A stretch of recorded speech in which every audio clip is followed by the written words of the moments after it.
بسم الله الرحمن الرحيم والصلاة والسلام على رسوله الكريم وعلى آله وأصحابه أجمعين.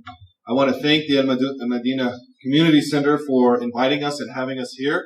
It's a wonderful opportunity to see this great project that's already off the ground and bearing a lot of fruit. And inshallah, with the expansion into the new property, I hope to see many more of the developments that you are doing here. It's a wonderful program. I really say that from the bottom of my heart. When I was looking at the picture over there of the new property, a couple things popped out to me in seeing what you have going on here. One was the price of the land. MashaAllah. That's from Allah subhanahu wa ta'ala.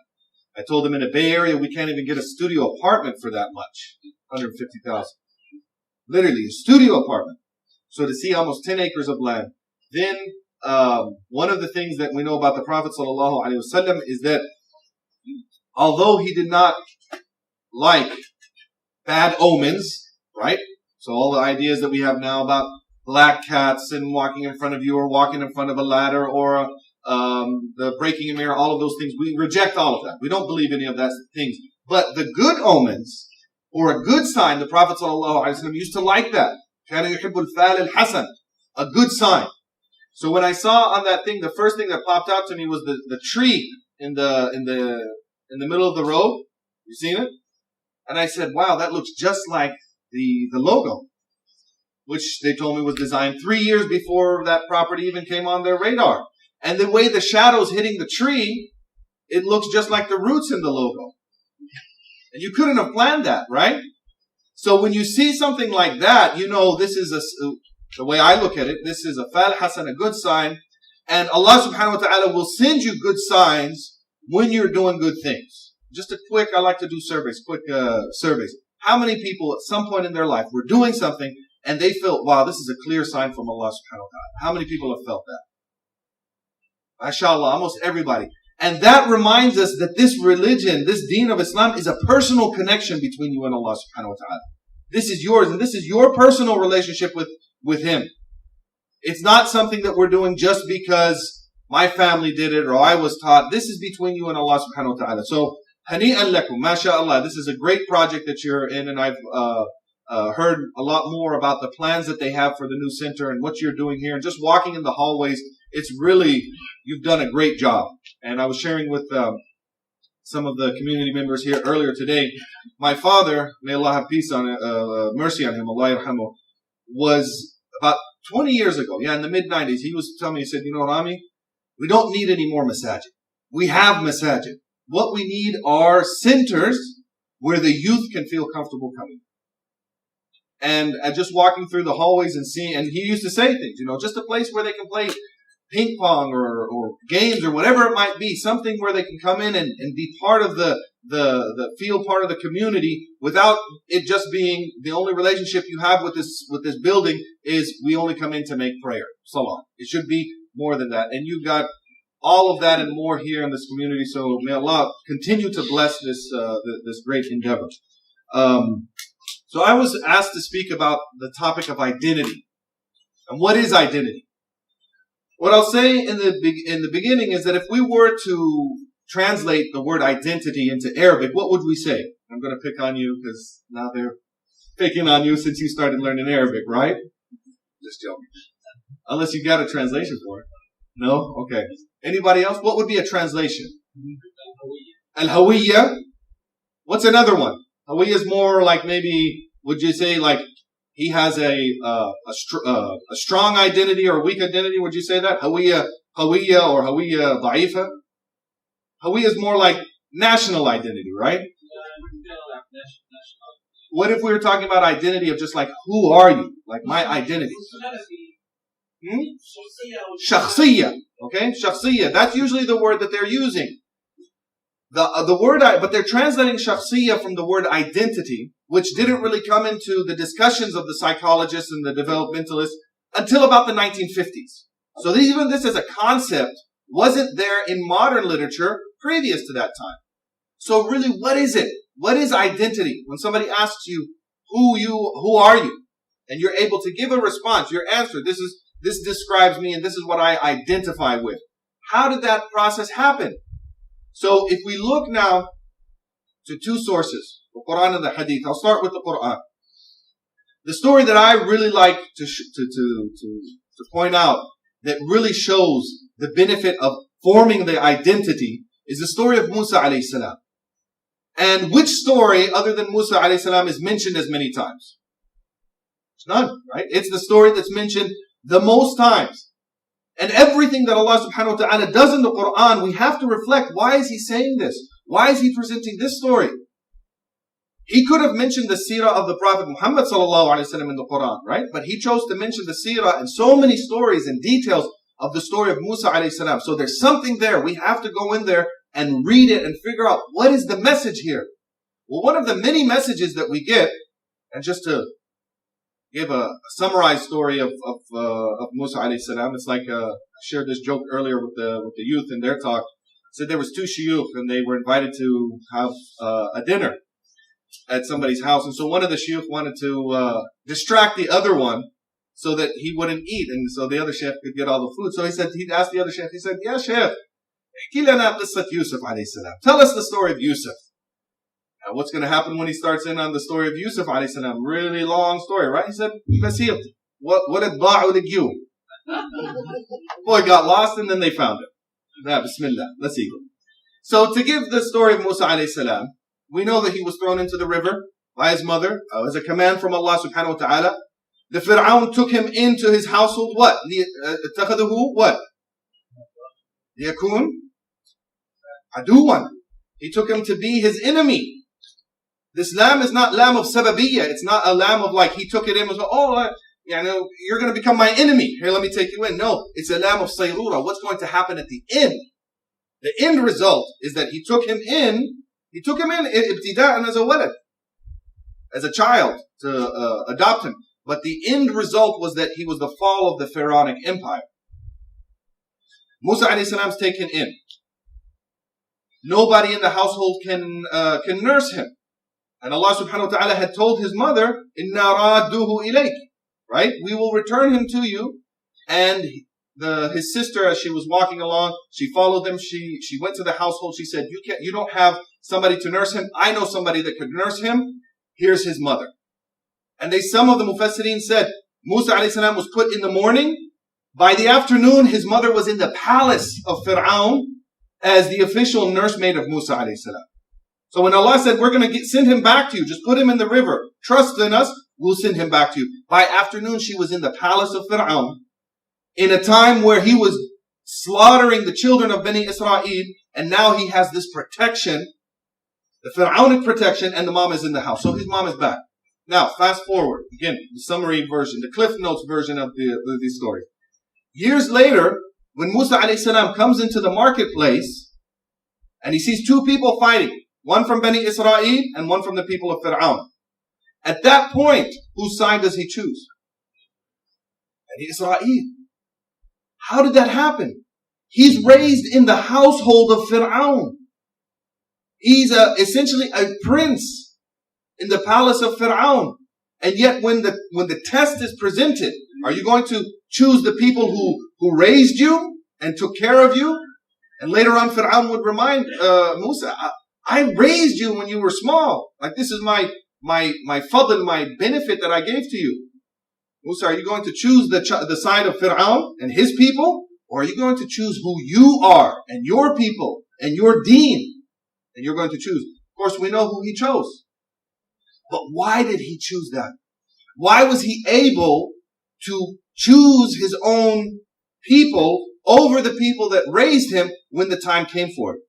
It was because when he was in the house of Fir'aun, he was being exposed to the religion of the Fir'aun and the political ideologies of the Fir'aun and the methodologies of the Fir'aun and the likes and the desires of Fir'aun. But it was his mother who was raising him, right?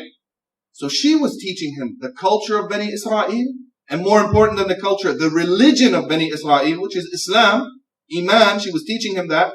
So in the household, he was learning all of this. So how do we relate it to our lives?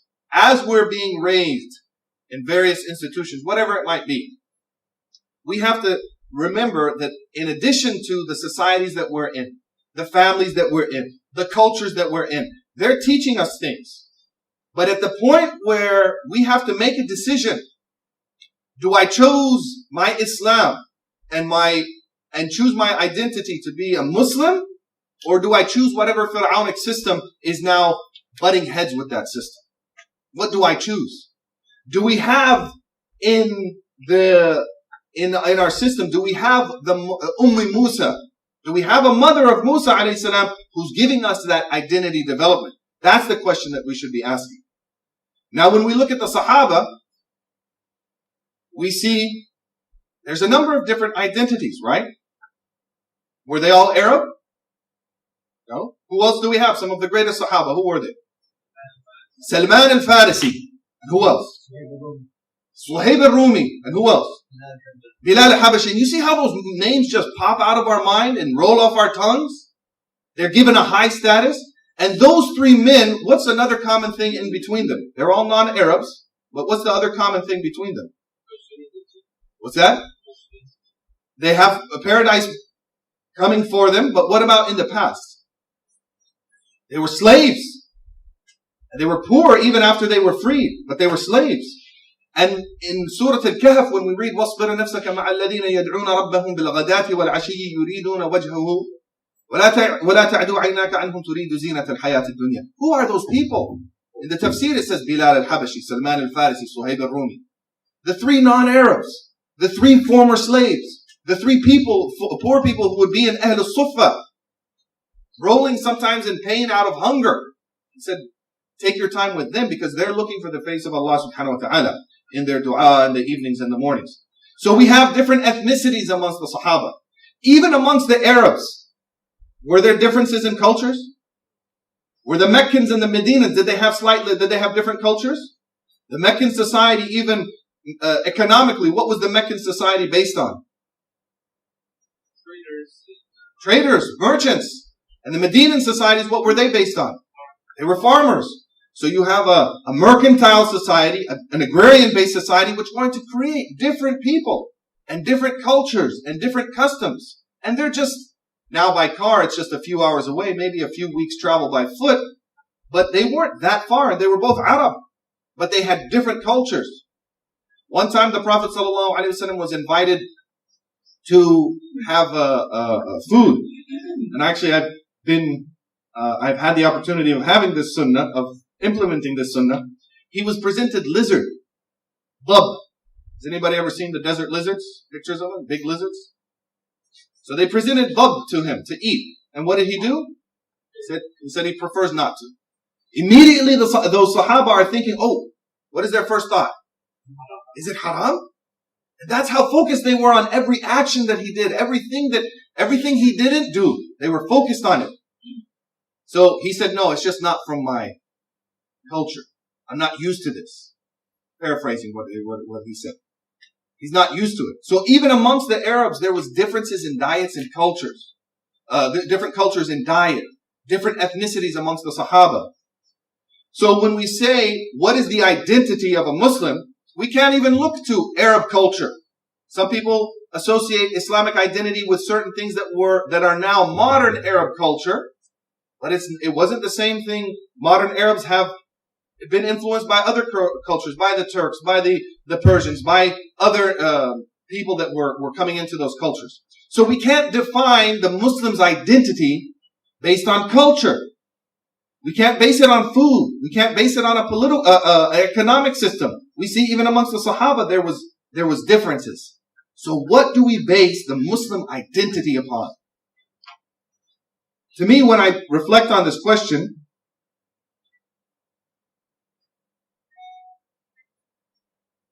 the answer would be, at the base of it, if somebody asks, who are you? Who are you? And you're able to say, I am, whatever it might be.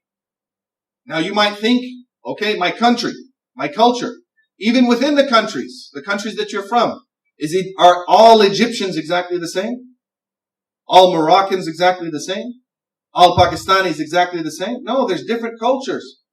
Even within the same area, there's different cultures, right? And let's bring it home even a little bit more. Think about your family's culture and your cousins, we're talking about first cousins. Your parents are brothers and sisters with that other family.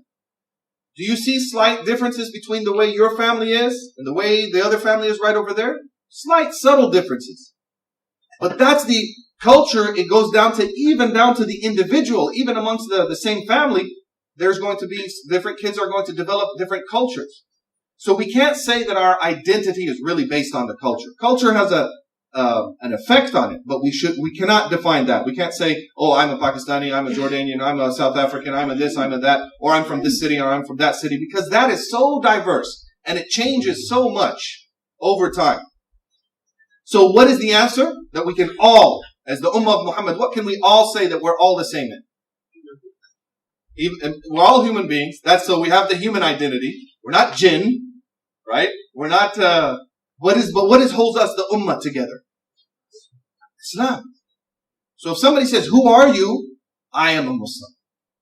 And to me, that's the base of identity for the Muslim, is the ability to say with firmness, I am a Muslim. And it's so important that the scholar said that if a person is not able to really respond in the affirmative and say, I am a Muslim, and this is my Islam. If they're saying, well, I was born into a Muslim family and, I think I'm Muslim. If there's any that type of doubt, they say that's identity. They're not using the word identity, but that identity has not been formed. That Islam is not, the basis of that Islam has not been complete yet. They have to be able to say with firmness, yes, I'm a Muslim. And now we can start having discussion. Okay, what does that mean? What is the impact of that? But that's the basis of our identity as a Muslim. One of the reasons why this has a lot of importance is that here for us as Muslims in America, this discussion is happening. What is our identity as American Muslims? We have the rest of the Ummah. They're dealing with what they have to deal with in their economies and political structures and societies. What are we? Are we going to say I'm Muslim who is American? American Muslim? Muslim American? What are we saying? Or are we even going to say that we are Americans? I had one brother who was, he was born in the U.S., raised in the U.S., and one time he was saying something, he was like, he kept saying, L'American, L'American, L'American. And I said, wait a minute, what are you? I said, I'm not American. I said, wait a minute, you were born and raised here. You can be president. You were born in the U.S. I can't even be. I was born in Jordan. I can't be president.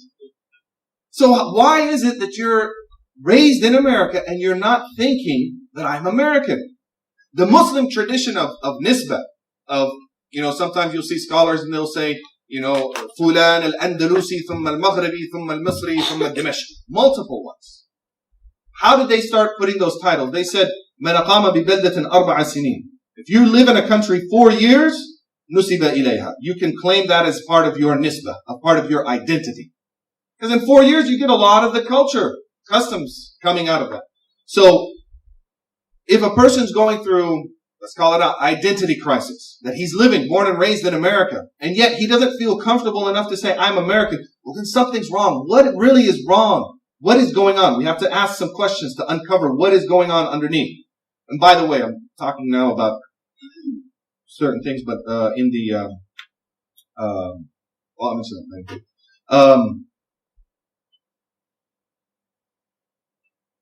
also, we have an issue with the borders of the modern Muslim world, don't we? To where people have created their identities based on their nationalities, and they've tied it so much to their identity that when Muslims in one country are having a problem, whatever it might be, famine, a drought, a war, when that Muslim steps across the border, now all of a sudden, what are they going to do to my country? Don't we have that in multiple situations? The Afghani refugees that went into Pakistan, there was clash. The Iraqi refugees that went to other places, the Syrian refugees that went to other places, the Sudanese refugees that went to other places. The problem is because the real shahada, the real certificate or the real passport that people should be carrying is La ilaha illallah Muhammad Rasulullah. I am a Muslim. Even though they might say Allah and then the country and then the people. It's really they're putting the country first as their identity. So now you get all these clashes. So we have an issue that we have to work on as individuals and then at the ummah level of saying, what is our identity? Do we identify with our brothers no matter where they are, brothers and sisters no matter where they are? If we don't, then we have to start asking ourselves, what is the issue of our identity that we're having?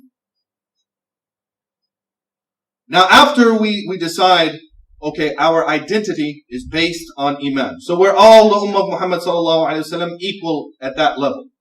The next level, at what point do people start having differences in? Do we base it on money? Do we base it on status in society? Do we base it on education? What should we be basing it on? What should be the determining factor of saying this person's over here, the hierarchical structure of Muslims? Should be Taqwa. نَجَعَلْنَاكُمْ شُعُوبًا وَقَبَائِلَ لِتَعَارَفُوا. We have made you nations and tribes so that you could come to know one another. What? إِنَّ أَكْرَمَكُمْ عِنْدَ اللَّهِ أَتْقَاكُمْ. The most noble of you are the people, are the ones with most taqwa. So it's not like, oh, this is a Arabi Muslim, or this is an Indian Muslim, or this is this Muslim or that Muslim. No, it's the person of taqwa. That's who we push forward to be the imams of our masajid. Now just take it as a barometer, our masajid. Are the imams in our masajid picked on the basis of taqwa, or are they picked on the basis of national identity? In general. It should be taqwa, but the pool that they're drawing from is what?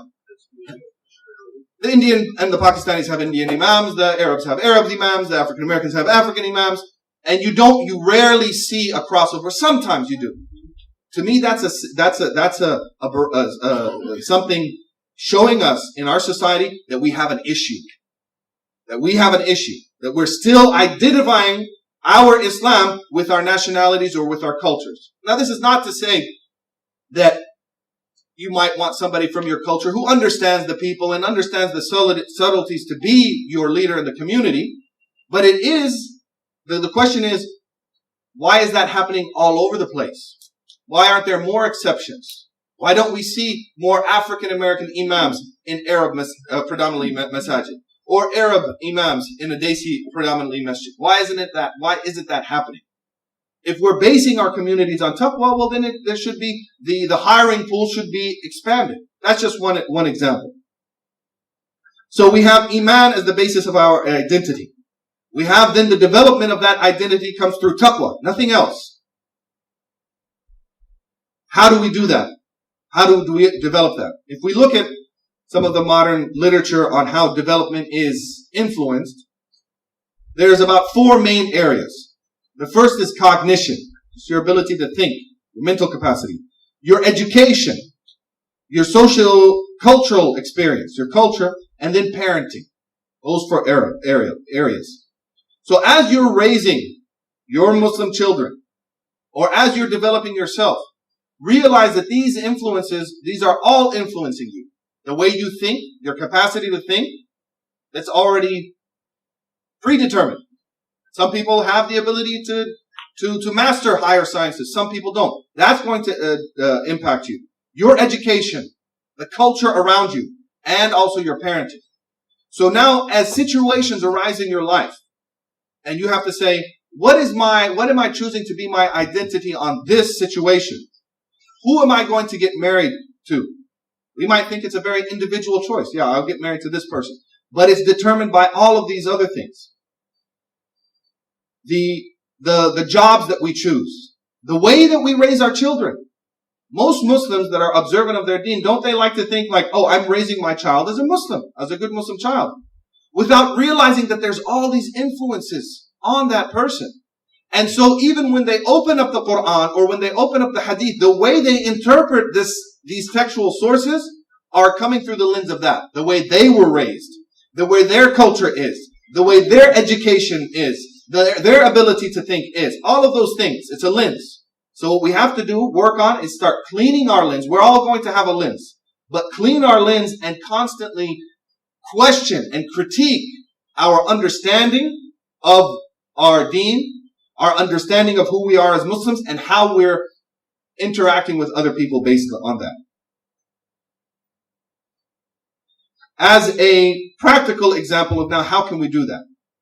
The first thing that I would say is that we have to realize in this day and age, the development of a proper Muslim identity is very hard. Very hard.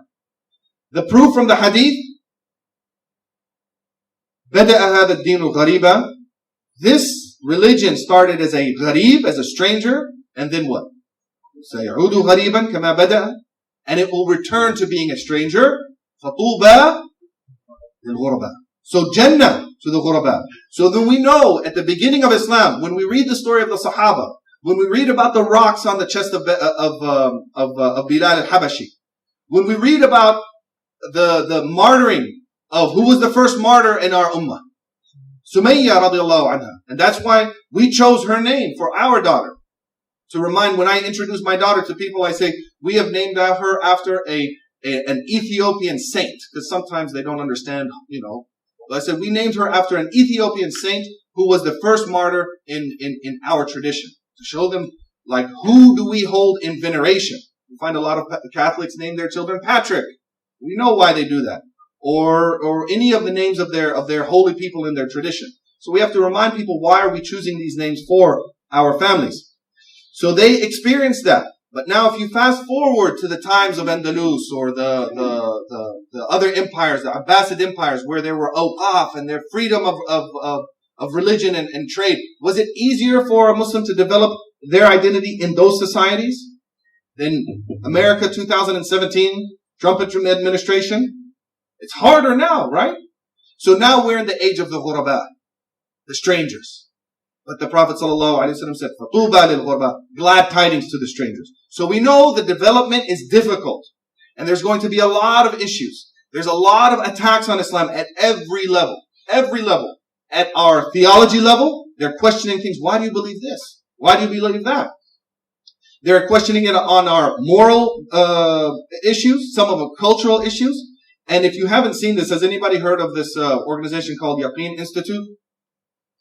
They did a wonderful survey, and I wish I meant to actually print it out, but they did. If you go to Yaqeen Institute, they actually did a complete survey of amongst Muslims who have either left Islam or have serious doubts about Islam. And they asked them, what is it that you're having doubts about? And they broke it down to about 30 categories. And the chart, they developed this flow chart, and it ranges from theological issues to cultural issues, social issues, and each one has a number of, they've categorized everything. See where people are having the doubts. All of those areas, the doubts are being sown at the levels of the universities, in the media, amongst the actors and the actresses, the social media. There's a lot of people pushing the Muslims to have doubt. Now the Muslim is having to develop his or her identity, us in this country, with all of that pushing of the doubt. What time is Maghrib? 8:50. Okay. So the reason I'm mentioning that is because it's a wonderful resource. Every community should take that and then develop halaqas on that. The khutbahs should be developed on that. One of the criticisms that I have about khutbahs is that it's just so random. It's so random. And boring. Somebody was sharing earlier, he asked his son, 7-year-old son, what do you like about Jum'ah? He said, Baba, it's the best nap time. And not relevant, right? Yeah. So, part of that comes because there is no centrality to the development of these khutbahs. Because it might be one week, it might be on a political situation over there in an area that has no effect on us. And maybe it has Muslims involved or not. Who knows? If it has Muslims involved, of course it affects us. And even Bani Adam, it affects us. But we're talking about relevant to our direct community that we can actually do something about. Or it has some obscure aqidah issue or some, ibadah discussion that maybe should happen in a halaqa type situation, not on the minbar. It's supposed to be wa'ad and reminding people. But those categories that are causing people to have doubts about Islam, I would suggest that they're used to create a series of khutbahs, a series of halaqas, and even programs for the youth. Because if we're living in the age of the ghuraba, we have to realize all of these forces are against us. And now we have to swim against the tide. One of the brothers here in the community is an avid fisherman, mashallah, and I was learning about some of the aspects of the walleye in the area. But when they're swimming against the stream, it's difficult, right? And only the strong survive. Well, that's what we are doing as Muslims, developing our identities. We're going against the stream. And our children are going to have an even stronger current to grow and to go against. So we have to prepare them. The last thing, and I'll end on this, is that the way we can do that is not alone. We cannot do this alone as individuals. We cannot be on our own developing our identity. One of my Shaykh in Mauritania, he said they have a saying in Mauritania that human beings need the jama'ah so much. Our need for other human beings is so intense that even in death, what do we do as human beings? We put them with other human beings. And I thought about it, I said, you know, you never really think about it until sometimes situations are put in a different perspective. Why do we as humans bury people together in a cemetery? He said one of the wisdoms is because that shows us how much we need each other. Even in death, we're going to put people next to each other. As a culture, we've developed that. So we need the community. One of the leading psychiatrists who has a lot of studies and work on extensive child trauma. So not just basic trauma that children experience, but extensive trauma. Like, you know, the Waco situation that happened in Texas? Imagine the children that came out of that. Or children who are locked in closets for years. Or children who were raised in cages with animals. And he wrote a book called The Boy Who Was Raised as a Dog, who spent 5 or 6 years of his life in a cage with dogs. That's here in the U.S. So when people start criticizing Islam and some of the things that happened in the history, I say, oh, hold on, wait 1 second. Before you start criticizing Islam and slavery and does it exist in the Quran or not, I said, we can have that discussion. And we can talk about slavery in the Quran and slavery in the Hadith and what that means and so forth. But let's talk about modern day slavery. Let's talk about human trafficking. Those are situations that affect us. Let's talk about the abuse of children. Let's talk about the impact of alcohol on our society. You want to tell us about how many people die from terrorist attacks every year? Well, how many people die because of alcohol? And those of you who are in the medical field, you've seen some of the extent of the damage of alcohol. And if you're in the emergency room, you've seen even more cases of that. So rather than to get distracted from all of these other things, we can say, let's talk about real issues that affect our lives and try to work together to solve them rather than say, oh, we're worried about the terrorist attacks. Human trafficking is a more real, or child abuse is a more real fear that we should have. So this author, Bruce Perry, he wrote about extensive trauma, and he said one of the reasons why he feels that that the abuse of children in American society and Western society in general has increased is because of the two-parent household. The two-parent household. And any of you who have children and raising children on your own, think of the difference between communities where, say, most people that have come from another country, your kids can run in the streets, right? Or it used to be. You feel safe. You might have a family member a few doors down or your neighbor, and they could go over there and they come back. So the care of the children is not just on the parents. The care is on the whole society. And he was saying, based on his research, that he said for every new child traditionally that was brought into a society, there were four people who could provide care to that child for everyone. So it was a 4-to-1 ratio. As a funny story, when I was in Mauritania one time, we went from one village to another, small towns. And on a paved road, later once they paved it, I realized it's only about a 25-minute trip. But it used to take about 2 hours. There were so many potholes on the road. Most of the time they were on the side of the road, on the dirt. The dirt was actually a smoother ride than the road. That shows you how bad it was. We left one village and somebody saw the taxi and said, "Oh, are you going to the next city, Kiva?" He said, "Yeah." He brought up with an infant. No, he doesn't know anybody in the car. And he said, "Take this infant to the next city and ask for Dar Fulan and give them the baby." Okay. So the driver took the baby in the car passed them back to the back. There were a couple of ladies in the back seat. It was like a station wagon, and they held the baby. We got to the next city. The driver called out to some kid on the street. He said, "Hey, do you know so-and-so? Where they live?" He said, "Yeah." He said, "Okay, here, take this baby and give it to them. This is they're sending it from their family ghetto." I saw this with my own eyes. Now we struggle to find daycare and babysitters, right? Imagine the relief of a mother when she has a child, when she knows that it's going to be born into a society where I saw 4 and 5-year-old kids. Have you ever seen this firsthand? 5-year-old kids holding babies? In the average society, traditionally, it was about at 6 years old, some children were completely taking care of new infants. So now we've moved away from that. And so he's saying the 2-parent household has caused so much stress on the family that now it's exhibited in the form of abuse of children. So it's not just about teaching the parents proper parenting, how not to abuse. He said there's some societal issues that we have to address.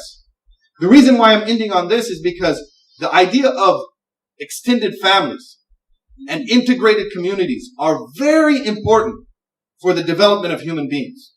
Before we even talk about faith, just the development of human beings. Then now in that community, then they can start seeing the development of their iman grow, because then they have an uncle who reinforces it for them. The neighbor reinforces it from them. The fellow community, everybody's reinforcing it, that iman and that identity and reminding them about taqwa, and then you can have a healthy child grow up in that situation.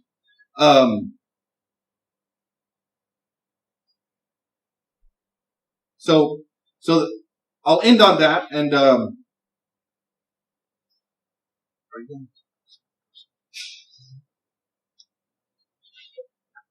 so I didn't go through some of the personal stories. I came to the U.S. in the 3rd grade. I was in Jordan up until the 3rd grade, and then coming here. And there were some struggles that I went through as a kid growing up. I remember clearly having a clear image. There was another kid in the school. This was when I was in 4th grade. When I went to 4th grade, and I found out he was from Iran. And so I whispered to him one day, I said, "Are you Muslim?" He said, "Yes, I'm Muslim." I have a clear memory of that. Now, there were other things, alhamdulillah, my father, Allah yarhamu, and my mother, they did their best to take me to Sunday schools and to programs and so forth. But there was a lot of development for me to go from that, right? Because there's some adults right now of my age, they still act like that. They still act like that. They haven't fully developed their identity to where they say, "Yeah, I'm Muslim." They can proudly say it and say, "Okay, yeah, or people when they go for a job interview, is it easy for them to say, "I love the job, I love the offer, just want to know I need time off for Jum'ah." And it's just like, I need medical benefits, I need this, I need Jum'ah time, can we negotiate that? Are they comfortable having that discussion? Is a woman comfortable having a discussion if she goes to an employer and just says, "I just want to make sure that certain things, my hijab is not going to be an issue," or if it comes to be an issue, are they going to be able to stand firm and stand behind that identity? Or is it going to be, "Yeah, I'm Muslim too," as a whisper? That's how we have to raise kids who are able to move past that in this society. And I believe Dr. Rania will speak a little bit about some experiences of growing up in the U.S. and some hurdles that we have to go over, and maybe we can learn from the personal experiences of each other. And I'll say at the end, I know we have to break for Maghrib. If you want there's not really a magic bullet, like a one answer. If you do this, you will have a healthy development. You won't have that. You won't have that. Every person's path is going to be different. Some children, memorization of the entire Quran will benefit their identity.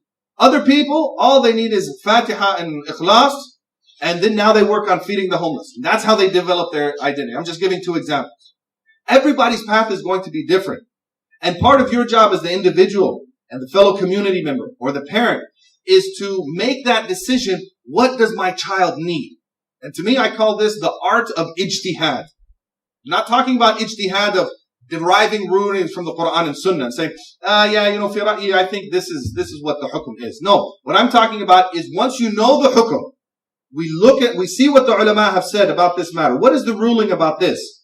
The application of that in your life, specifically. How are you going to apply it?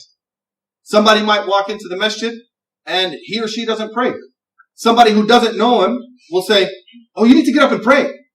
So that person who doesn't know this man or woman's situation, he's making an ijtihad blindly. He doesn't know what that person's situation is. We need people around those individuals who know how to apply the rules and where to stress and where to let off and where to ease up and where to give some pressure and so forth. And that art of ijtihad is going to make everybody's journey different. But at the base of it is ikhlas, is sincerity. If we can all develop in ourselves and in our children sincerity, sidqun niyyah and ikhlas, having a true intention, then everything else will be made available to you. And one of the ulama who brought up this idea or pointed it out, Sayyid Ahmad Zarruq, who was Moroccan, then went to passed away in Libya about 500 years ago. He said the basis of our Islam is sidqun niyyah. Because once you have a good, sincere intention, Allah will put things in your path that will allow for your development. And he said he might even put a corrupt person in your path and you'll benefit from that corrupt person. And he uses a hadith that there will be a group of people who are asked, they said on Yawm al-Qiyamah, the people who were teaching the khair are being led into the hellfire. And the people who followed the khair are being led into Jannah. And the people going to Jannah asked the people going to hellfire. They said, you're the ones who taught us this khair. You taught us this khair. Why are you going to the hellfire? He said, because we didn't implement what we learned. And so he uses this. He said, you don't have to have a fully righteous teacher. We should look for good people. But he said, what was it that allowed those students to benefit from their teachers, even though the teachers were corrupt? He said it was their ikhlas. They had a sincere intention that they want to get close to Allah subhanahu wa ta'ala, and Allah provided that for them. Same thing happens with people who come to Islam. Their paths are different, but once they get on that path of, I just want to get close to you, God, show me the way, things line up. So if we work on that, the sincerity, the ikhlas, that'll help the iman to grow and the taqwa to grow. I know we have to break for prayer, and inshallah, after the salah, we'll have time for questions, but we'll ask them. Yeah. بسم الله الرحمن الرحيم وصلى الله على سيدنا محمد وعلى آله وصحبه وسلم أجمعين. How's everybody doing? Alhamdulillah. Fired up? Pumped up? He has that effect. MashaAllah, people. That's good. MashaAllah. This is wonderful. I have to say, somebody who's worked with youth really my entire life, and as someone who directs a foundation that works specifically with Muslim girls and youth in general, this is great. Alhamdulillah. You may have wonderful programs, but if you don't have a housing for them, then they eventually fall apart. And if you have a wonderful shell, but no programs in it, there's no use to the building, right? MashaAllah. So I hope you're able to bring both things together and really transform the community with this kind of visionary work that you're doing of the Barakallah. Inshallah, tonight I'm going to continue on the conversation on identity building. So Shaykh Rami blessed us with and kind of explained to us many things about identity. So what I'm going to do, inshallah, is I kind of come through with about 5 items that I believe to be very practical ways in which you build identity, a strong Muslim identity. So, one of the first things you asked us was, how do you translate identity in Arabic? And people gave different terms, and there wasn't this exact term that you would use. And I would say that, if I were to go on the, what is my ethnicity, or what is my language, or what is my, turn that off, or what is my profession, what do I do? There's so many things I can describe to you. The brother who kindly introduced us earlier with the bio, right, he mentioned a few things, right? He mentioned, for example, that I work at Stanford, and I have to say that I am the first hijabi faculty member in the Department of Psychiatry, right? And one of the few in the whole the School of Medicine.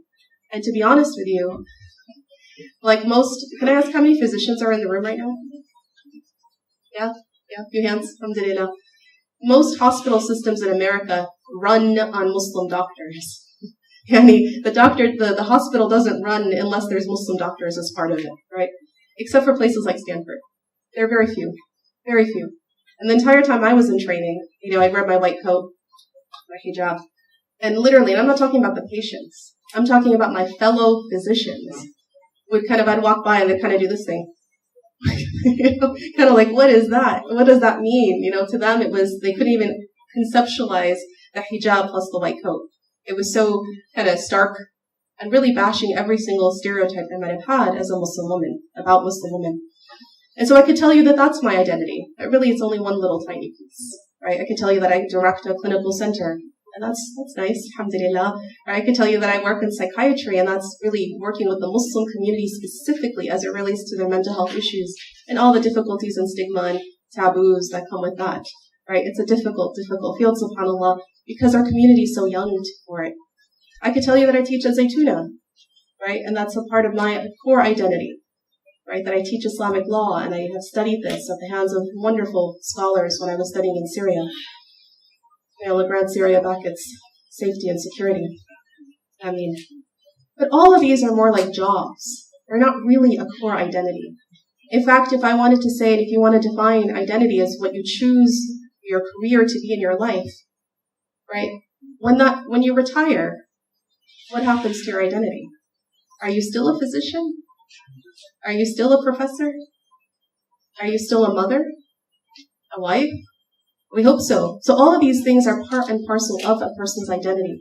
But they don't necessarily mean that your dunya is going to be, we always make dua for what? Allahumma ja'alhum su'ada fi dunya wal akhirah, right? That they have happiness, a kind of real, solid happiness in this dunya and in the akhirah. All these identities don't necessarily add up to that kind of happiness. And certainly not the forever and forever happiness that one's supposed to find in Jannah, inshallah. So then what do you do? At that point, I think we really have to ask ourselves and ask ourselves a very pointed question of what we push our children towards. I came from a family, and I'm going to be very blunt about this, and my family knows that I often speak about this. I came from a family that was well educated and had many physicians in it, and had predetermined that if there was a smart kid in the family, they were destined to be a doctor. And that's all there was to it. You said yes, you said no, you went right, you went left, at the end you were going to be a doctor. And that's just how it was. And at 14, my parents did something that we were talking with some of the sisters here, that most families wouldn't do. They put me on a plane and sent me to Syria. I'm not Syrian. I don't have any family in Syria. And as a young Arab Muslim girl, to go to a foreign country without any family raised a lot of eyebrows. My parents got a lot of flack for it. They sent me there to study the deen. They had heard that there were these wonderful teachers and had places for young women to study at the hands of women scholars, which is quite unique. But still, my mother says that even in the first month that I went, which was the first time that I went was just one summer, she said she didn't sleep a single night. And I believe her. It was really hard for them to make that decision. And even after I came back, our community, people within the community, gave them a lot of hard time. Really gave them a lot of flack for sending a young girl by herself overseas. What were you thinking? Right? Even though I was studying Sharia and Deen. Subhanallah. Right? And that journey would start something very important for me, because it would become a lifelong journey of studying the Deen of Islam. And I would go back and forth and back and forth. And I knew that I couldn't give up the medicine thing because no one would let me.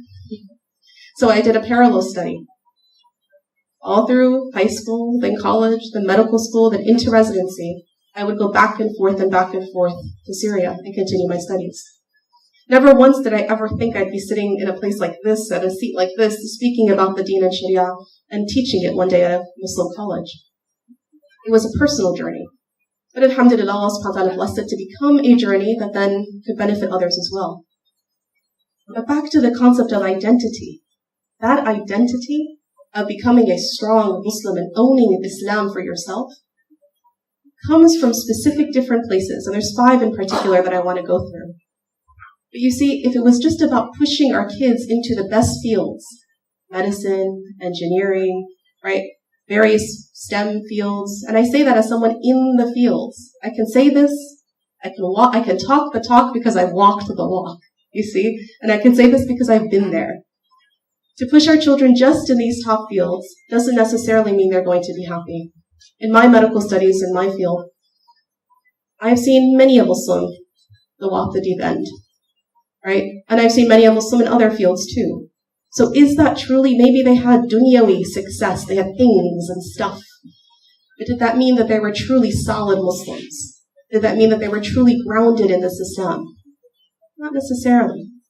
We've also met people who studied the deen for some time and also went off the deep end. So then you have to ask yourself the question, what keeps that identity? What keeps that identity solid? Right? SubhanAllah. Well, let's start first with this idea of asking ourselves, is everything we're going to do, we push our children, get educated, because so many of our parents came, and I'll speak to my parents and all my generation whose parents immigrated here, their success had a lot to do with education and also job and financial opportunities. Yes? True? Yes? It's true. And so the message was always study hard, study hard, study hard, work hard, work hard, work hard so you can make it. But then we find people who make it financially and make it with stuff, but they don't necessarily make it through with their deen. Yes? Familiar story? It's a familiar story. So then we say, then you have to ask yourself, is everything that you're pushing your children and yourselves towards in life in sync with Islam? Is everything that you do, is the purpose or the niyyah behind it to serve Allah wa Rasuluh, right? To serve Allah and His Messenger, sallallahu alaihi wasallam, and to serve the Ummah. Because if that intention is lacking or is not there, then the identity of the person isn't Islam or Muslim first, like you mentioned. It's, I'm a doctor. When you come to introduce yourself, I'm Dr. So-and-so. I prefer to actually tell people, and people say, what are you? I say, I'm a mother of 3 kids. And oh yeah, I'm a doctor too. MashaAllah. Right? And oh yeah, the Zaytuna thing too. MashaAllah. Right? This concept of like, these are parts of my identity, but they're not my core. My core is a servant to Allah subhanahu wa ta'ala. It's something that I work very hard, and I hope all of you do as well. And if we look at here, this concept of, even in my medical studies, I had this hard time, to be very honest with you, I had this hard time grappling with, how was I going to serve the ummah? See, with the healing and helping professions, it's easy. You help people, you serve the ummah. But I wanted to go a step further. And the field I chose, psychiatry, was one that very few Muslims were really entering. And even if they were entering, they weren't engaging with the Muslim community per se. Maybe they were just sort of prescribing meds and doing the typical psychiatry thing. I was a lot more interested in engaging with the Muslim community, knowing that we have struggles, that we tend to blindfold and say, oh, no, we don't have that here in our community. Oh, no. There's no such thing as depression. Come on now, go pray. Go pray. You'll be fine. Right? Not really acknowledging that there are issues, let alone issues of trauma from all the different countries we come from, first and foremost, right? Let alone other issues. And so here I was wanting to work with the Muslim community, figure out what Islam had to say about this. So the very first project I did in my fellowship? I decided to take all of those manuscripts, old historical manuscripts from the 6th to 13th centuries of Islam, what we call the Golden Era, right? What do you hear? What do you know about the Golden Era? What do Muslims say about the Golden Era? What is the common thing they say? Why are we so proud of our Golden Era? Why? Why? What are we so proud about? So Muslims did something so special in that Golden Era. We pride ourselves about our history, right? We really advanced science. We advanced medicine. We advanced the humanities, right? That's what we always say. So I heard this too growing up, just like you heard it growing up. But I said to myself, there can't possibly be the fact that they advanced in all these advances in surgery and in astronomy and in such and such, but they didn't talk about the mind? Can't be.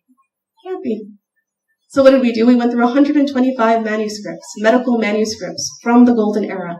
And the nice thing about the scholars of the past is they start from the head and they go to the toe. So for us, it was easy. You just sort of stop right here, right? And time after time after time again, I found amazing things in these manuscripts, written by our predecessors. This is our heritage as Muslims. For example, some of the scholars that I published on, one of them was Abu Zayd al-Balkhi from the 9th century. In Abu Zayd al-Balkhi's book, Sustenance of the Body and the Soul, he talks about, and look at the title of this book, Body and the Soul. Today, modern age medicine likes to say this thing about mind-body medicine, right? It's such a new agey term. Here's Balkhi in the 9th century calling his book The Body and the Soul. MashaAllah. And then he has all these chapters, chapter after chapter after chapter, of essentially what today we would call mental illness. And the one that really took me by surprise was the one on OCD. What's OCD? Obsessive compulsive disorder, which in the history of psychiatry books says it was only discovered and really talked about as a full disorder with all of its constellation of symptoms in when? When? In the 19th century, exactly. Here comes Al-Balkhi, who has an entire, not case study, not case report, no, an entire chapter with classification, diagnosis, and treatment of what we today would understand to be OCD. And if you wanted further proof, I took the DSM, which is Diagnostic Manual, Statistical Manual of Psychiatry, which is how we diagnose, and Al-Balkhi's criteria, and put them side by side. DSM-5, which is the latest version of the DSM, was published in 2013. Side by side with Al-Balkhi. He got every single criteria of OCD in the 9th century. Not even the 19th century. We're talking 1,000 years, a millennium, before all the people that are said to be attributed to actually finding OCD. And when I went to my mentor over at Stanford, who was one of the forefathers of OCD, he's retired now, and no joke, this doctor's name, not Muslim, his name is spelled Dr. Koran. Subhanallah. Talk about Fad Hassan. Dr. Quran. Dr. Quran said I said to him, I found this chapter about it. And he said, it can't be. I've studied he was a real history buff, and he had studied the Greeks and the Romans and so on. And he said, no, there can't be. And I said, but it's in Arabic. That's why you haven't found it. And he said, okay, well, translate it. Let's see. So when I brought him the results, floored, dumbfounded, right? Like, what is this?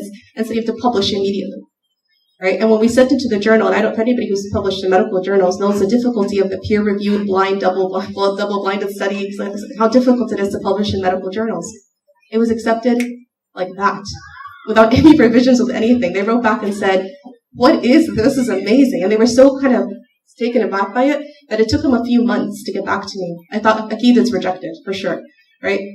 But when they wrote back, they said it took us this long because we had to find people who were historians of medicine to verify what you were writing. And you should see their writing, what they wrote back. When they wrote back, they said, this has single-handedly turned the story of medicine, specifically psychiatry. Now, for me, now this all makes sense, right? Because I talk to the Muslim community and say, look, for all of you who are worried about psychiatry being a Western construct, it's not for us, it's not from us, it's not from our tradition, we're very wrong. In fact, they say Al-Balkhi was the first person to actually come up with what they call the talking cure. Yani what? Yani therapy. And he was so good in terms within it, you can recognize in today's CBT, cognitive behavioral therapy, 9th century. Right? These are our noble predecessors. This is our heritage. This is our tradition. Right? Misappropriated by others afterwards, but nevertheless, what's in modern psychology and psychiatry has to be filtered now and really taken out what works for Muslims and what doesn't. But who's going to do this work, if not the Muslims themselves? Who's going to translate and brush off the dust of history and time to find out what actually our legacy is, if not us? Right? And academia is tough. It's not easy being at an elite university like Stanford. It's a tough place to be. And when I joined the faculty, I opened up a lab called the Muslims and Mental Health Laboratory.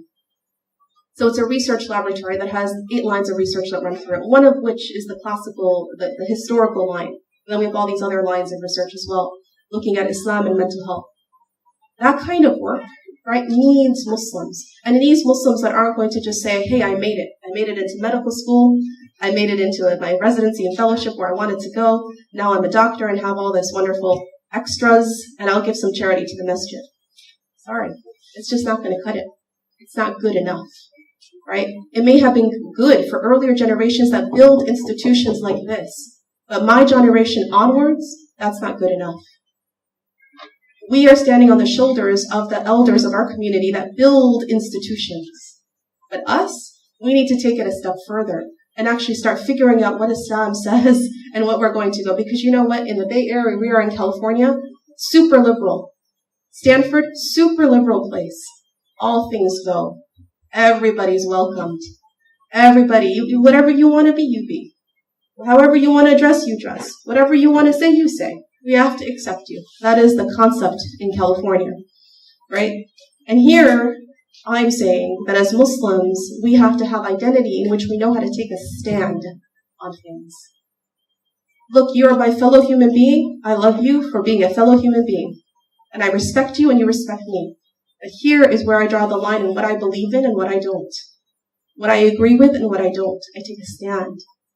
And you can only have a person who takes a stand like that if their identity is clear and they are clear about their own identity, right? Not bulldozed over. You mentioned earlier about being a Muslim in public spaces. I just mentioned about being the only hijabi in my entire department, right? And that's not easy. People don't want me there, trust me. There are some people who rather get rid of me because they can't bear to see someone who looks like me as their equal, right, at an elite institution. So why all the academic red tape? Why bear it?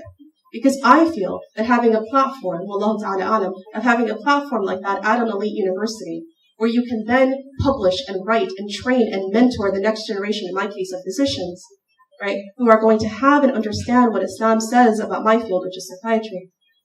That is going to change the narrative of us as Americans and here as Muslim Americans. And if you have that in every different domain, right, in every different science, in every different field of humanities, etc., then you get some real change, right?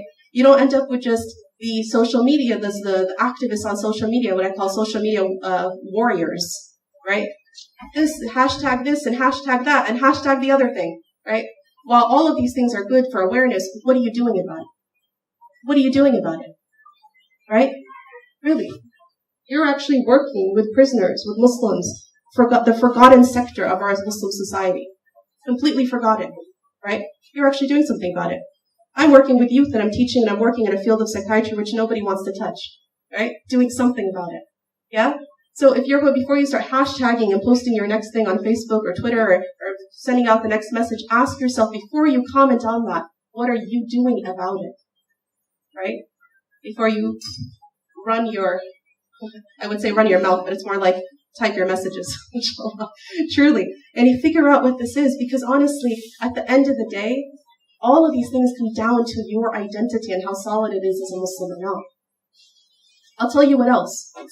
My teachers, my spiritual teachers in Syria said to me, even though you're studying the deen here, and you're getting, ijazah after ijazah, classical, traditional way of studying Islam, when you go to America, go back to study, don't do a PhD in Islamic studies. So that's strange. With all the deen knowledge that we've learned, it would be easy to do a PhD in Islamic studies. What's wrong with that? This is years ago now. They said because people don't make it through PhDs of Islamic studies in this country without being sorely affected by it. I said, even if you're well-grounded, as much as we are well-grounded and this much grounding in Islam, ijazah and fiqh and ijazah and this and ijazah and Quran and the rest, right? They said, even so, do something else and help the Muslims that way, but leave the Islamic studies, right? The Oriental-based teaching. I came to find out later, and I did actually have somebody who had studied with us in Syria that actually had this happen to her, subhanAllah. They have this saying at some of the most elite top PhD programs of Islamic studies in America, top elite, right? Ivy League. That they have this saying that they like to bring Muslims in because they come in Muslim and out atheist. They come in Muslim and there was a saying that said in the first year, we'll get her to take off her hijab. And by the second year, we'll get her to date. And by the third year, she'll be an atheist. I've seen this happen with my own eyes, with people that have studied with me in Sham. May Allah bring them back down. Why do I say this? And why do we need things like Zaytuna College? Because enough of people speaking about us, writing about us, commenting about us, and us not commenting for ourselves, speaking for ourselves, writing for ourselves, and building our own institutions with which we train the next generation. Do you see what I'm saying? I'm not saying don't engage. You must engage, but with solid grounding, right? So this is one of the things we say at Zaytuna College. It's a bachelor's level degree.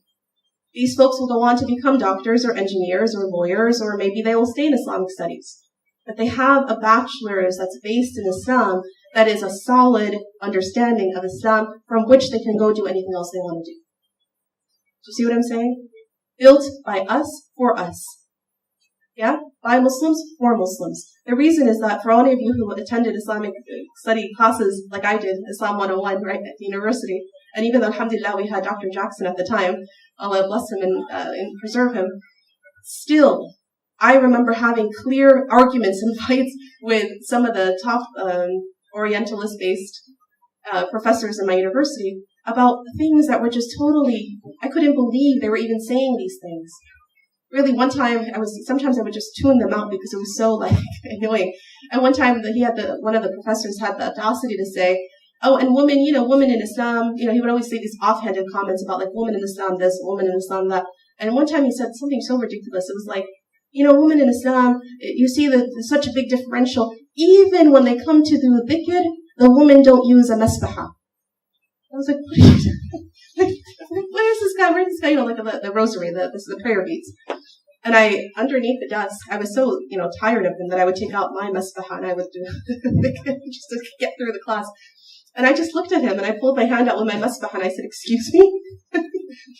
What is this? I mean, down to really trivial, ridiculous statements. Everything from that little of misunderstanding or misinterpreting of Islam or the differential between men and women, etc., to big, big, big issues, right? Big aqidah-based issues. And yet, we send our kids with Sunday school knowledge of Islam to Islam 101 at their university, and they come back and they go, slavery? Or they come back and they say, polygamy? Well, they have no concept of how to answer these questions. And there is an answer for all of this, right? But they don't have the grounding with which to handle these, and then you wonder why they end up atheist, or agnostic, or questioning, right? I believe very strongly, and this is one of the core messages I want to talk about tonight, that I believe strongly that in my generation growing up here, in America, actually not too very far from your community, mashallah, that in my generation, the shuyukh would sit on the table, the elders or the scholars would sit, mostly they were men, they would sit and they would say, and women too, but they would say, beware of the drugs, beware of the dating, haram drugs, haram dating, haram drugs, haram dating, haram drugs. It was like a broken record. And while drugs and dating is totally relevant, it is still relevant today. Actually, what we really need to be talking about today, which I believe is the biggest fitna of today, is atheism. Because we have now heard of at least a handful of young people that come to the masajid. I'm not saying they didn't come. They were kind of far off. No, they used to come with their parents. They used to pray side by side with their father. And in now 3 cases we've heard were actually huffaz of Quran, who at some point had led Taraweeh. And in reality, inside of themselves, they have left Islam. They would say, I would go stand with my father shoulder to shoulder praying with him, but I wasn't really praying. I was just doing the motions. So, yeah, Ibn, why are you there? Why are you even coming? What are you doing? So my parents wouldn't know. Do you know what your child is really believing? Have you asked yourself what your teenage or college age or upwards on child, do they really believe in Islam? Well, that's a scary thought. Very scary. And those are the ones who actually still show up to the masjid. Ma balakum for the people who don't even show up anymore. Right? It's a real issue. And so it takes us back to the topic of identity. What is our identity and how do we form that strong Muslim identity? How do we make sure that that stays? 5 things. Number 1, it starts at home. Number 1, it starts at home. It starts at home. And I know my story the best, so I'll share parts of my story because that's the narrative I know the best. My parents, may Allah be pleased with them and bless them and please make dua for them, literally brought us up in the masjid. I grew up here in America. They brought us up in the masjid. I would tell people, and I was telling this to some group in California because they were complaining and saying, oh, these are too many classes, there's too many deen classes, and our kids, they just don't have time for your halaqat to send them to, and they don't have time for all this extra deen stuff, and they're just so busy with school. I'd say, we went to school 6 days a week. Because we'd go to the regular school 5 days, right? And then all day Saturday in my home community, we had Saturday school. We'd get to the masjid, our parents would drop us off at 10 in the morning, and we'd have Saturday school, followed by Dawlat's Quran, followed by the youth group, followed by Mina, followed by the parents' talk. We'd leave at 10 p.m. 10 to 10, all day Saturday, every Saturday of my whole entire upbringing. And you know what's funny? We never complained. As kids, we loved going there.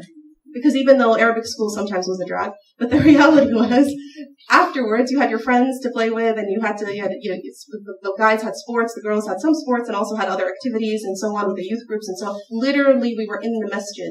And especially because my brothers attended Islamic school, they were literally there. I did too, but different one, right? We were there literally in the masjid 6 days a week, right? And the 7th day was for rest. I say that because when you wonder how people how adults and people who grew up in America have a strong Islamic identity, ask yourself what your children are doing and where they are. Because first and foremost, it does start at home. And at home is where parents say what you're allowed to do and where you're not allowed to do, where you go and where you're not allowed to go, what you prioritize and what you don't prioritize. And for tabarakallah, I'm very blessed to have been in a household that prioritized deen over anything else. Look, we all ended up with fancy titles and degrees and nice things. That's great. But we were all Muslim first. Right? Yes, you can still be the Stanford doctor and be a Muslim. You see what I'm saying? A strong one at that. Because that's about, from the home, that identity was built and built strongly. Right? And I want to say that this is possible here too, honestly.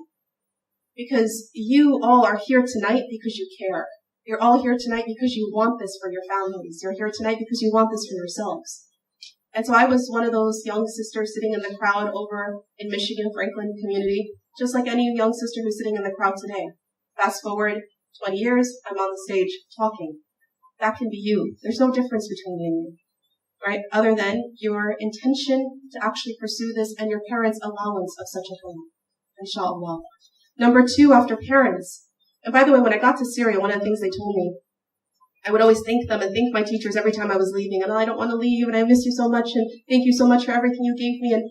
And they would say to me, when you go home, give our salams to your parents. I'd say, alaykum alaykum salam. I'd say, and tell your parents thank you from us. And I would think, actually one time I asked, I said, do you mean that I say that my parents say thank you to you? I said, no, that we are saying thank you to your parents. Why? They said because they gave us a product that was already intact and all we had to do was refine it a little. SubhanAllah. Right? That's starting at home.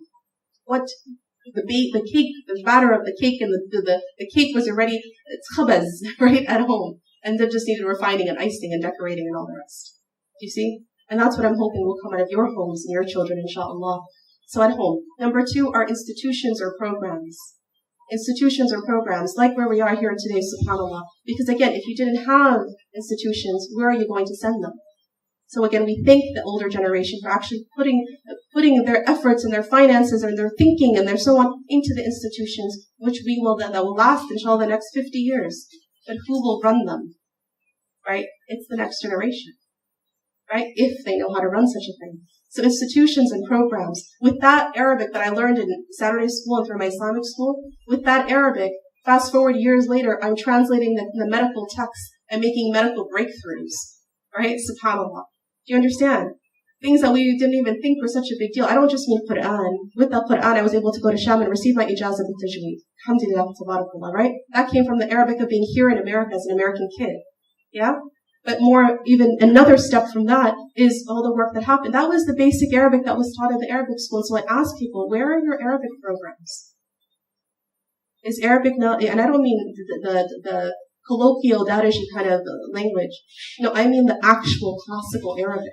I mean that when you recite Quran, it doesn't sound like I should not be able to tell if you're Egyptian or Sudanese, or if you are Somalian or Palestinian.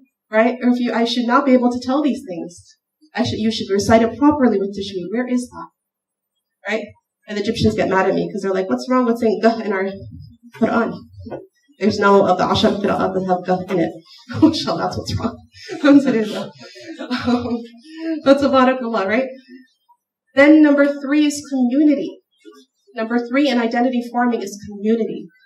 Because you can have buildings, but if you don't have a sense of community where the hearts revolve around and you have a sense of belonging to a community, you also have a deficit in your identity building. A sense of community, right? these halaqat and duroos and things that I was really blessed to have attended when I was younger, up in Michigan.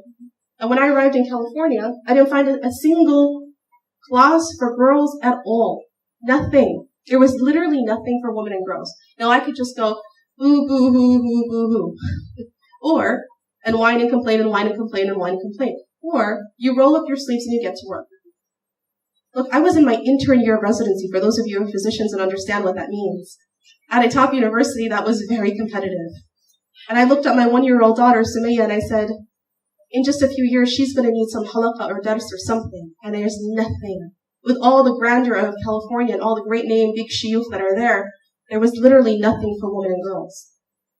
So, the Rahmah Foundation was created. And little by little, we built up this youth program for girls and for women. And the girls on Friday nights, right? There'll be over 100 girls aged from 4 all the way to high school.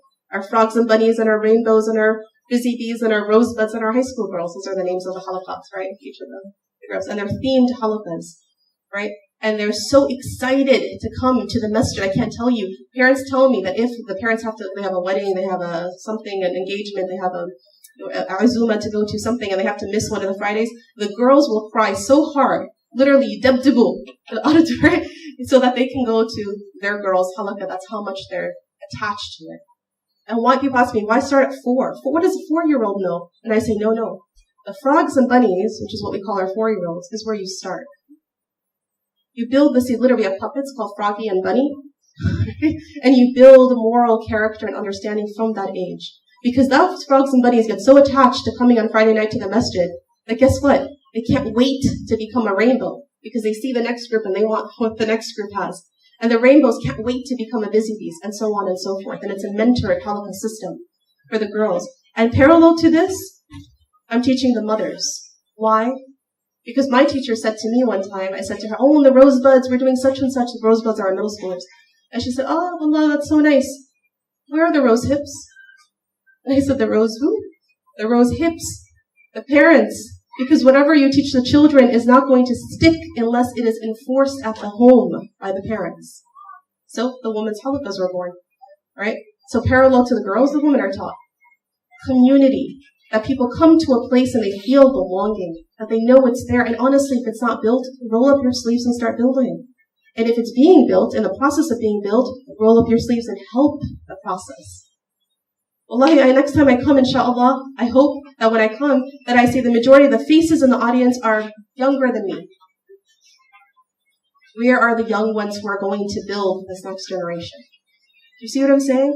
Community. MashaAllah. 4 role models. So say you have, the home is good. Alhamdulillah. The institution is built. That we were showing here, built. Alhamdulillah. There's a sense of community and belonging and everybody's welcome built. Alhamdulillah. Now you need the role models. And I see so many women, I ask them all the time, who are your role models? Like we had the discussion this morning. Who are your role models? They get stuck. They don't know what to answer. And when they do answer, I get answers like the ones we got this morning, right? Which are not bad necessarily. But I got Michelle Obama, Oprah Winfrey, yeah? And then I got a couple Muslim names. I got Linda Sarsour and, what's her name? Muna Haidar, right? So social media activists or personalities that are not Muslim, right? So you get this kind of dichotomy. But I ask people, think about who these role models are. They have a really hard time struggling. Think about the type of woman you want to be in 10 years, 20 years. They get stuck. They have never seen it. They don't know exactly what this looks like. Role models. Yeah? And these role models, and I say seeing is believing, because especially as women, for men, inshallah, you have many imams and shuyukh and elders and so on, but the women tend to get stuck on this a lot. And I have to say that in my travels to Sham, Barakallah, I'm just blessed to have seen it in action, to know what it means to be a Muslim woman, the way it was intended to be. The woman who is excellent in her home, as a wife, and as a mother, should she be blessed with children, and is excellent in her community, by work and activism and helping, that is excellent in her education. Look, the majority of my teachers who taught me, My main fiqh teachers, the topic I teach in Zaytuna College, I'm a professor of Islamic law, fiqh. And I teach the freshman introductory course of fiqh, and I also teach women's fiqh. These topics of fiqh, when I was in Syria studying it with women teachers, the teachers themselves were physicians. In one case a physician, one case a dentist. Now imagine how when I first went, I was 14. Imagine if this 14-year-old self, seeing these women that I aspire to, all these role models I had, and I see what? I see that they are fully engaged in the dunya, they're excellent in what they're doing, that they are excellent in their homes, right? I meet their children and you see the proof is in the pudding, right? That they're practicing what they preach. It's not just kalam, right? You actually see it in the proof of their homes, the proof of their husbands, the proof of their children. You see people who are really balancing all aspects of life. And I say seeing is believing, because if you've never met people like this, you don't know what to aspire to. You're not even really sure how Islam understands the woman and her role and her position, what she's able to contribute to society. And it's more than just having children. And having children is blessed and it is primary if she's blessed with them. But what if she isn't? What if she biologically never has children? Then she has no role anymore in society, right? So, subhanAllah, whatever stage and effort Allah gives you, all of it has to be balanced and balanced well, not lopsided, one more than the other, right? So my teachers they were scholars of the deen. Each one held an ijazah of Quran, and each one had specific topics that she was a scholar in. But in addition, they were out there in the dunya doing things. And in addition to that, they were excellent wives and mothers. For me as a young girl, that was empowering. That's what I call female empowerment, right? That's chanting on the side of the road and going, women's rights, women's rights. Because again, while that's great, what are you going to do about it? What is the progeny, what is the result and product of woman you created? And do they have that solid Muslim identity, right? And the answer is not always yes. And I'll tell you more about the woman, this revival that I witnessed in Sham. Beautiful things. Look, the fifth book that I teach today at Zaytuna, it's called Fiqh al-Ibadat. The author is Hajjadurri al-Afa, a woman who studied at the hands of the foremost Shaykh of Sham, right? And it was taught to me by Dr. Hana, who is also a woman. There's a wonderful YouTube clip that you should, one of the Yemeni Shaykh that had visited Syria was astounded. They took him to the Hadith school. The Hadith school in Syria is one of the only, actually it is the only Hadith school for women in the world. Right? The only such place of its kind. It's very close to Masjid al-Amawi. May Allah protect these places, Ya Rab.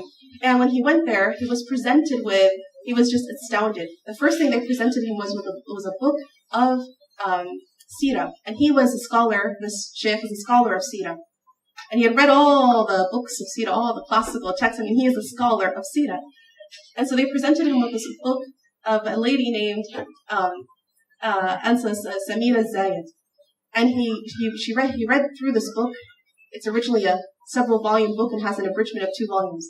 And he said, he said this on public television. He said, I have never read a single book like this, whether historical or modern, on Sira. Right? What is here has topped the scholarship of Sira. MashaAllah. And that was just the tip of the iceberg, because then they took him to the Hadith school and they introduced him to all these other, like the founder of the Hadith school was a lady named Samar al-Asha. And she not only is a hafidha of Quran and has the ability to give ijazahs in Quran, but in addition to this, she has memorized all of the books of Hadith. Now, not just her, but all of her students. He said that he met 30 women who had memorized all of the Quran in its 10 qira'at, and have memorized all of the Sunan al-Hadith, Sahih Bukhari, Sahih Muslim, Tirmidhi, right, Ibn Majah, and so on, all of the books of Hadith, and the Muwatta Imam Malik in addition. And so here's the Shaykh kind of like taken back completely by these women. And he said, wow, what is this progeny you've created? And they said, oh, that's not it. Wait till you meet the 300 women who memorized Sahih Bukhari. And wait till you meet the 100 women who've memorized, and he says this in the video, it's really interesting, the 100 women who've memorized Imam Nawawi's, what do you call I'm blanking, subhanAllah, the Riyadh al-Salihin, right? All these women that have memorized all these different things, and the thousands, literally in the thousands, who have memorized Quran and have received ijazah of Quran, right? In Syria, all these women. So when people talk about like why was Syria so blessed and why does it continue to be such a big thing? Because of course we have the hadith of the Prophet ﷺ that talks about Bilad al-Sham and Sham in general, right? And of course the Syrians think it's Dimashq, the whole area, right, as being a blessed area, subhanAllah. But to be very honest, I mean, this idea of, we talk about the revival of female scholarship in Islam, it's astounding. There was no such place like this anywhere else. And so here, when I talk to Muslim women, and by the way, these numbers are very conservative. The YouTube clip that he has is like from 2013. These numbers are like exponentially more now, subhanAllah. And I had a friend who just came back from Syria. Interesting. She grew up with us here in the States and ended up marrying somebody in Syria and went in January. Like she left America to go into Syria, right? Just 6 months ago, and we're all going, oh no. But she got married, and the man was there, the husband was there, and just recently they came back. And between the two travel bans, the two Muslim bans, right? There was a period of lull, right, where the people with visas could come back in. So her and her husband, she brought her husband in right in the lull before they put in the new ban that would prevent him from coming. SubhanAllah. May Allah bless them. She said when she was there, everything in Syria has stopped. All this khair and all this good and everything I'm describing to you has stopped, except for the memorization of the Quran.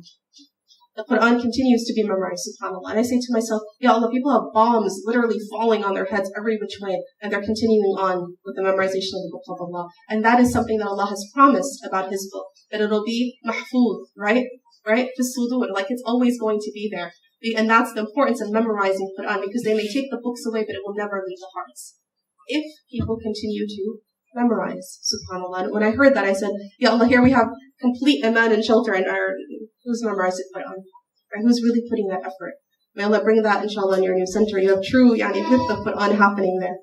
So here I was talking about role models, and I kind of talked specifically to the women about this, about women, but of course the same for male role models, because seeing is believing. The home, the institutions or programs, the community, the role models, and then there's a key ingredient at the very end. And if that key ingredient does not happen, none of the above matter. None of the above that I just talked about even matter in terms of forming that strong Islamic identity. And that last ingredient is consistency. Consistency. Let me tell you why. SubhanAllah. Consistency, because when you have a community that's endowed like this, with actual programs and institutions, with people working, you have 25 people waking up at 7 o'clock in the morning to make pancakes for the homeless. That's a lot of Allah. That is community, that is service, that is people acting out their deen, putting their deen into practice, right? Consistency. Consistency. Because it saddens me so much when I go back home to communities that I grew up in, or I'd spent time in, or maybe I went to school there, and I come back and I visit them, and I ask about how's Fulana, and where's Fulana, and where's so-and-so, and how's so-and-so? Gone, left, took off hijab, divorced, left, came, gone. Ya Allah, what happened? And this idea of consistency, because you can have all of the above. Your parents could have tried everything they could, and your community could have been great. But trust me, the illness or the sickness and this fitna of our generation of atheism is there. Of people losing their Islamic identity, right? And consistency is the only key. Because honestly, people like me, people are like, oh, mashallah, and I'm like, no, you don't understand. I should be the everyday common blade of grass. There should be the likes of me in every place. There should be nothing special about someone like me. Do you see what I'm saying? Yes, deen and dunya and all the rest, sure. But that should be everybody's story. Do you see? Right? And that is this issue of consistency, of really making sure that we are clear that when Islam people come to push at it, that we have smooth, right? We're very clear about this identity. And it's a war that happens against our Islamic identity, whether it's in the media, whether it's by politics, whether by people at the highest levels of that politics, right? Kind of breaking down and bashing Muslims. And whether it's avert or subvert. Like for all of you who binge on Netflix and all the shows you watch, right? There are subvert messages that come through there about dismantling all religion and Islam, right? That you don't watch that, your children don't watch that, your kids don't watch that and kind of get what? Affected. They don't watch it and they go, maybe Islam is just another myth. like all the other religions. Maybe all the miracles that are in our deen, they're just myths, right? And maybe all paths lead to one place, as people will say. No. Islam is clear. And it is a religion for all times, and all places, and all people.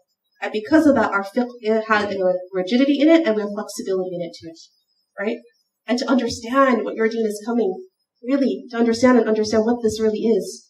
And what the rhetoric should always be is the same. That we have this ilm, and that we understand it, and we defer to the people of knowledge.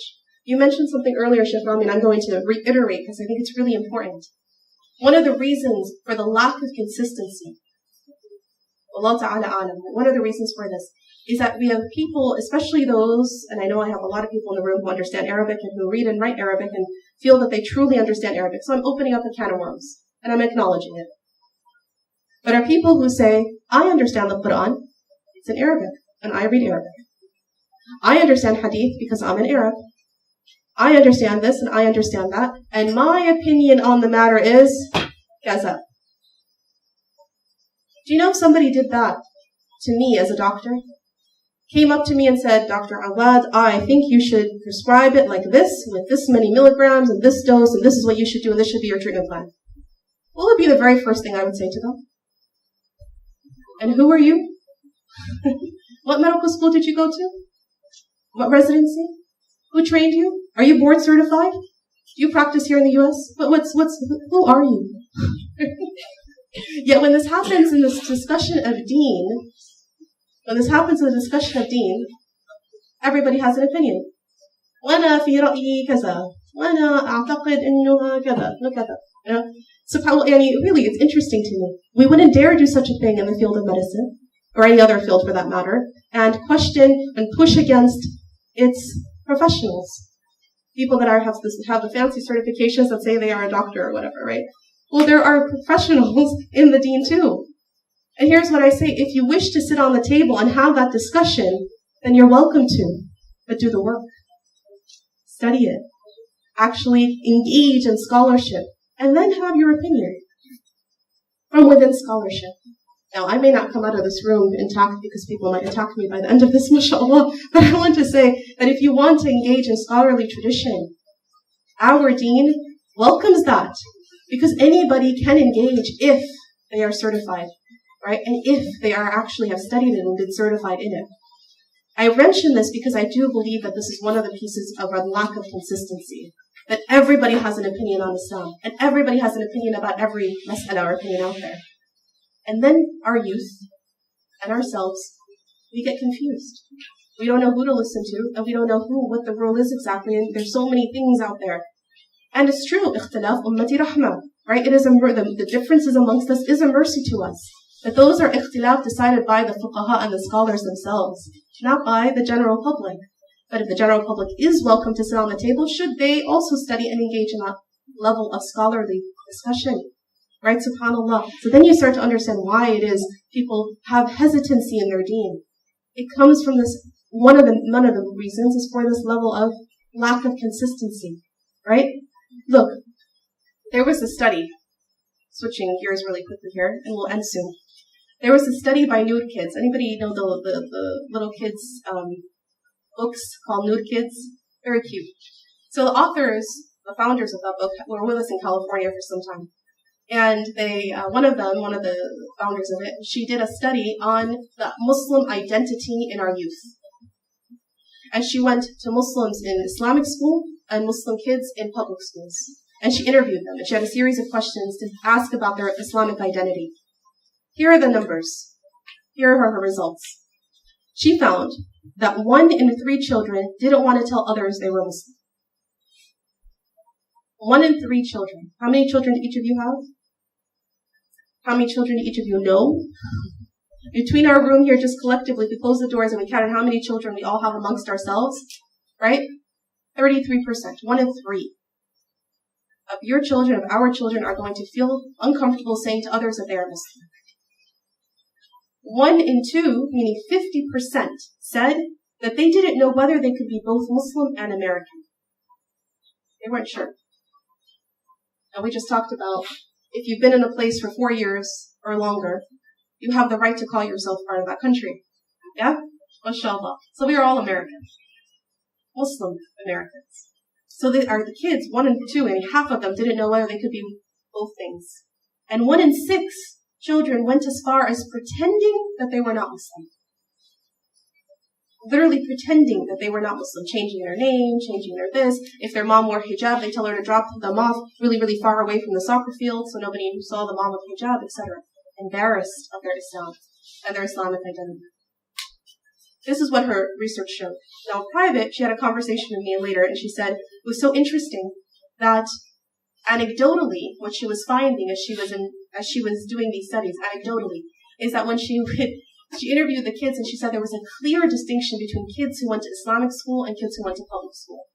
A clear distinction between kids that were grounded in Islamic education, whether through Islamic school or home, and kids who were not.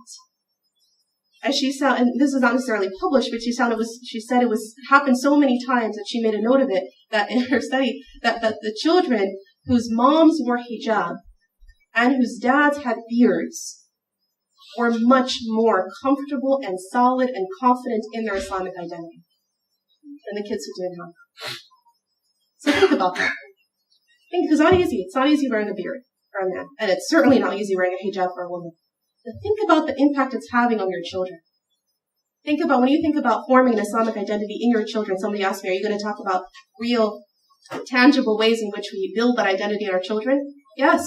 Wear hijab. Roll out the sunnah of your beard. Right? With all due respect. Just because men and shuyukh always seem to talk to the woman and harp on hijab, hijab, hijab. Well, here's the woman scholar telling the men, grow out your beard. Right? With all due respect. Right? Be a visible Muslim. True? The impact that has, the unspoken impact that has on your children, right, is clear. Here are the numbers. They are more confident in their Islamic identity by you being a clear Muslim. Pray in public spaces. Let them see you pray in public spaces. That was probably one of the most impactful things I learned from my father. Not only as a little girl would he bring me to pray with him, which I loved. It was my daddy-daughter time, right, to pray with him. And even when my brothers came, they were younger than I was, and he would still insist that I come and pray. And that was so important to me, that part of my identity, right? That my father cared enough to bring his daughter, that every time he prayed, I would pray with him. But another part that really, really solidified it for me was that he would pray in public. Salat time came, salat time came. Whether that was a fitting room in the mall or in the store, whether that was the parking lot of wherever, or whether that was on the side of a park. If it was prayer, or in his office, because as a kid and I wanted to be a doctor, I would follow him around, right? And so, wherever he was, he would pray. That identity formation on a child is so strong. Consistency. Consistency, what we talked about earlier today, when your insides match your outsides. When who you are inside matches what you look like and act like on the outside. That when you see me here in the masjid, it's the same way you see me when you find me in the supermarket. You don't have a little mini shock, like, who's that? Right? She looks one way in the masjid, or he acts one way in the masjid and something else when he's at school. Right? SubhanAllah. Insides matching the outsides, this idea of consistency. And so this idea, and I'm going to end with these couple of questions to think about, right? Is everything in our life shaped by Islam? It's a question we really need to mull over it for a while. Is everything we do, whether at home or professionally, for our children or for ourselves, is it affected and is it shaped by Islam? That's the first thing. Second, is everything we do for the sake of Allah? Maybe you say, well, I teach my children for the sake of Allah, I'm good to my spouse for the sake of Allah, I give charity for the sake of Allah. Good. What about professionally? Is it also for the sake of Allah? What about where you live and how you live? Is that also, and the kind of car you drive? Are all of these things shaped by and infused with Islam? Right? And if you can't seem to find any direct correlation with something you're doing, whether it's professionally or at home or a hobby of yours or something you like to watch or eat or go or do, if it's not synced up with Islam, then you probably need to get far away from that thing or that person or those people. You see what I'm saying? Everything has to have that. Because then at that point, then you can walk the walk and talk the talk and truly have the Islamic identity. So to recap, the 5 things. What were they? Family, home, so it starts at home. The institutions or programs. Community. Yes. And consistency. MashaAllah. Those are the 5 things, subhanAllah, that I truly, Allah Ta'ala, feel and strongly that this is what lends that strong Islamic identity to people. And I pray, Ya Allah, that this is the community that if they don't already will grow and continue to build on these 5 aspects. And inshallah, like you said, be a model for all of American Muslim centers and communities, inshallah. And that from amongst you, your youth are people who are active and strong and have leaders, thought leaders and actual leaders, all types of different leaders in all the domains of the sciences and the humanities, of the deen and elsewhere. Inshallah, come out of a place like this if you have all 5 recipes for success, inshallah ta'ala. I ask you to forgive me for anything that I said or misspoke. And inshallah, if there's anything of benefit, we ask Allah subhanahu wa ta'ala to bless us, keep myself and your families into your du'as. Barakallahu feekum for your time. Wassalamu alaikum wa rahmatullahi wa barakatuh.